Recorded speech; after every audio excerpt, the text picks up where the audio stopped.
আলোবাজারে সেলুনে না স্যার আলোবাজারের সেলুনে সেলুনে এসি ব্লাস্ট হয়ে প্রায় 12-13 জন ছিল, অগ্নিদগ্ধ হয়েছে।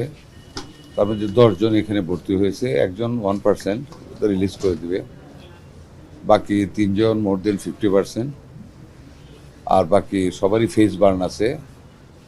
এতে আপনার শ্বাসনালীয় বার্ন আছে না? জি স্যার, সবারই শ্বাসনালী পুড়ে গেছে। পুড়ে গেছে, বাট এখন পর্যন্ত স্টেবল আছে। ট্রিটমেন্ট যা যা আগুনের রোগীর হওয়ার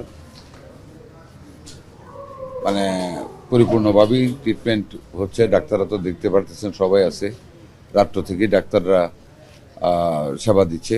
যা দেখলাম, সবাই মানে কথাও বলেছি কয়েকজন রোগীর সাথে, আলহামদুলিল্লাহ এখন পর্যন্ত ভালো আছে। এখনো এদের আত্মীয় স্বজনে অনেকে খোঁজ পায় নাই, এখনো অনেকে দূরে হয়তো একা থাকে, সেলুনে কাজ করে, ফ্যামিলি নিয়ে থাকে না, বাট আমাদের নার্সরা দে আর টেকিং কেয়ার অফ, খুব ভালোভাবে যত্ন নিচ্ছে আর কি। সহায়তা তো আমরা ডাক্তার সাহেবরা করতেছি, এরপর যদি চিকিৎসাতে আরো কোনো সহায়তা লাগে সব আমরা করবো ইনশাল্লাহ। এসি ব্যবহার করে অনেক সময় দেখা যায় এসিতে গ্যাস কমে যায়, থাকে না। অনেক সময় এসির যে উপরে যে ইয়াটা থাকে, যেটা মানে নেট থাকে, এটা দেখা যায়, আমি নিজেও অনেক সময় দেখি ময়লা এমনভাবে ভরে যায় বাতাসটা আউটফ্লো হয় না, বাতাসটা ভিতরে থাকে। যে বাতাসটা আউটফ্লো হওয়ার কথা, আসার কথা করে, এই বাতাসটা যখন একটুখানি এসির ভিতরে যখন এটা ঘুরতে ঘুরতে জমে, হয়তো এটা থেকে গ্যাস হয়ে হঠাৎ করে ব্লাস্ট হয়ে যায়। অ্যান্ড এইটা গভর্নমেন্ট কীভাবে ম্যানেজ করবে বলেন?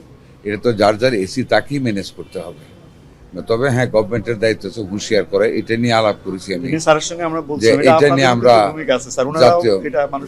জাতীয়ভাবে এটা আমাদের একটা বক্তব্য আজকে চিন্তা করবো আমরা পাস করতে, যারা প্রত্যেকের এসিটাকে পরিষ্কার পরিচ্ছন্ন রাখে এবং গ্যাসটা যাতে দেখে।